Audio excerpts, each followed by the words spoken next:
الرحمن الرحیم۔ صحیح بخاری حدیث نمبر 868۔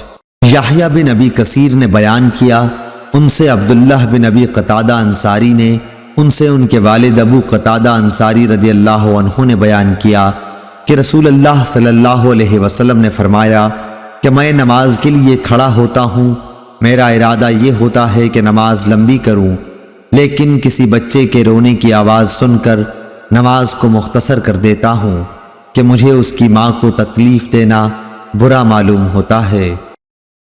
اللهم صل على محمد وعلى آل محمد كما صليت على إبراهيم وعلى آل إبراهيم